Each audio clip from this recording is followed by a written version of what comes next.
नमस्कार, माझं नाव निलेश श्रीधर डफरे. मी सरपंच गट ग्रामपंचायत कवठा मसाळा, पंचायत समिती कामठी, जिल्हा नागपूर. डॉक्टर साहेब, काय सांगणार आपल्या कवठा ग्रामपंचायतीला राज्यस्तरीय पुरस्कार मिळाला आहे. माझी वसुंधरा अंतर्गत हाय जंप मध्ये प्रथम पुरस्कार आपल्याला मिळालेला आहे आपल्या ग्रामपंचायतीला, काय सांगणार? हाय जंपच्या बद्दल आम्हाला तर याच्या अगोदर काही कल्पनाही नव्हती. अशी आमचे सन्माननीय BDO साहेब यावले साहेब यांनी ही संकल्पना डोक्यात टाकली आणि हाय जंप हा विषय त्यांनी समजावून सांगितला. माझी वसुंधरा 5.0 मध्ये म्हणजे लोकसंख्येच्या गटानुसार 3 ते 5,000 गटात आपण राज्यात पहिला आलाय. आणि या माझी वसुंधरा अभियानामध्ये जे नॉर्म्सवर काम करावं लागतं त्या नॉर्म्सवर आपण पूर्णपणे काम केलेलं आहे आणि याची त्रयस्थ समिती येत असते आणि याचं सगळं MIS हा ऑनलाईन पद्धतीनं भरला जातो. त्याच्यामुळे जे टीम येत असते चेकिंग करायसाठी, म्हणजे स्पॉट आहे की नाही आहे हे सगळं बघण्यासाठी, तर त्यांना आमची गरज नसते, कारण त्यांच्याजवळ इत्तंभू गोष्टी पोहोचलेल्या असते. फक्त ग्रामपंचायतमध्ये येऊन ते स्कॅन करून घेतात व आपल्या मतान ते स्पॉटवर चालले जातात. अशा प्रकारे याचं मूल्यांकन होते. एकंदरीत किती रोख रकमेचा पुरस्कार हा आपल्याला मिळालेला आहे आणि पुरस्कार कोणाकोणाच्या हस्ते देण्यात आला? हा पुरस्कार 25 लाखाचा पुरस्कार आहे आणि आपल्या पर्यावरण मंत्री सन्माननीय नामदार पंकजाताई मुंडे आणि जयश्रीताई भोज आयुक्त यांच्या हस्ते हा पुरस्कार मिळणार आहे. हे तर झालं पुरस्कार. आता वेगवेगळ्या प्रकारची योजना आपल्या ग्रामपंचायतीमध्ये आपण चालवलेली आहे. जसं ग्रामीण रोजगार हमीची योजना आहे, 125 दिवस ग्रामीण योजना हमी. त्यात किती लाभार्थी आतापर्यंत नेमके आहे, कोणाकोणाला लाभ मिळालेला आहे ग्रामपंचायत रोजगार हमी अंतर्गत? शहराला लागून भाग असल्यामुळे आता बाहेर रोजगाराचा जो प्रश्न आहे, बाहेर रोजंदारीने जे जाणारे असतात त्यांचा पैसे जास्त असते, त्याच्यामुळे तर थोडंसं आहे आमच्याकडे, असं नाही. रोजगार हमीतून आम्ही झाडं लावले, झाडं लावायचंही काम झालं आहे, पानन रस्त्याची कामं झाली आहेत रोजगार हमीतून. मुख्यमंत्री समृद्ध पंचायत राज अभियानाच्या अंतर्गत कोणकोणत्या प्रकारची योजना आणण्यात आली, काय सांगणार? मुख्यमंत्री पंचायत राज अभियान हे खूप सुंदर अभियान आहे आणि हे जेवढी आता अभियान सुरू आहे महाराष्ट्रामध्ये, या सगळेच अभियान एकमेकाला कसं कनेक्ट असल्यासारखं हे मुख्यमंत्री समृद्ध पंचायत राज अभियान आहे. या अभियानाच्या अंतर्गत आम्ही दिव्यांग जे बांधव होते त्याची UID कार्ड काढले, जसं ग्रामपंचायतमधूनच काढले. ज्या तक्रारी होत्या त्या 100% तक्रारीचं निराकरण केलं. गुड गव्हर्नन्समध्ये आता तुम्ही बघत असा, तुम्ही आले, आता तुमचं आल्यानंतर पाणी वगैरे हे जे व्यवस्था आहे ते सगळं त्या समृद्ध पंचायत राज अभियानाअंतर्गत सगळं ते सुधारणा झालेली आहे. स्वच्छ ग्रामपंचायत नंदेगड टप्पा 2 या अंतर्गत खूप सारे कामं करण्यात आले. एकीकडे कवठा ग्रामपंचायती वेगळी दिसायची, आज वेगळी दिसते, काय सांगणार? ही जे इथपर्यंत पोहोचले, कोणाकोणाची मदत, कोणाकोणाची साथ लाभली, काय सांगणार? हे इथपर्यंत पोहोचण्यासाठी सर्वात महत्वाचं म्हणजे माझं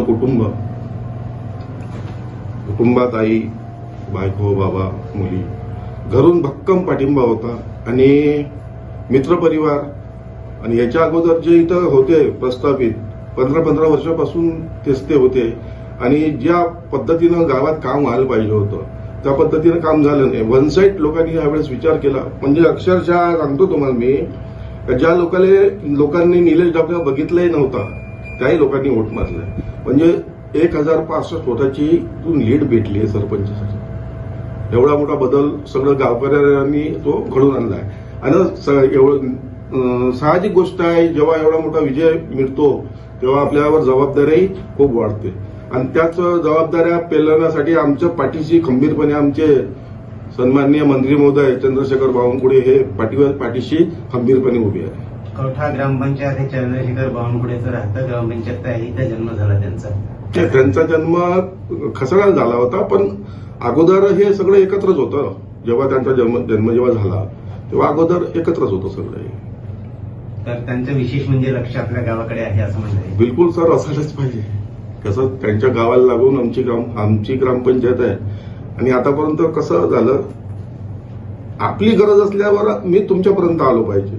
इथं कसं झालं, आतापर्यंत त्याच्यापर्यंत पोहोचण्यासाठी लोक पोहोचले नाही, किंवा कधी कधी पार्टी द्वेष वगैरे असा विषय समोर आपला, त्याच्यामुळे हे गाव खूप दुर्लक्षित होतं. या 2 वर्षाच्या कारकिर्दीत तुम्हाला सांगतो, इतका भयंकर निधी मला तर वाटतं महाराष्ट्रात कुणाच ग्रामपंचायतीला नसेल मिळाला, एवढा भयंकर निधी आमच्या कवठा ग्रामपंचायतीला मिळाला आहे. त्याच्यात तुम्हाला फलस्वरूप तुम्ही आता येताना तुम्हाला सगळ्या गोष्टी इत्तंभूत दिसलेल्या आहेत. नाही ते तर आहेच. खूप सारा निधी जरी मिळाला असेल तरी वेळेतून वेळ काढून ते करून घेणे हे आपल्यासाठी खूप मोठी गोष्ट आहे. आपण ग्रामपंचायतीमध्ये सरपंच सुद्धा आहात आणि शाळेमध्ये सुद्धा आपण नोकरी पदावर आहात. हे करून सुद्धा कसं काय म्हणजे नेमकं हे पूर्ण करता? हे सगळं कसं आहे, मॅनेजमेंट टीम वर्क आहे. म्हणजे मी नसलोही तर मी माझ्या ऑफिसमध्ये माझं कोणतंही काम आणणार नाही.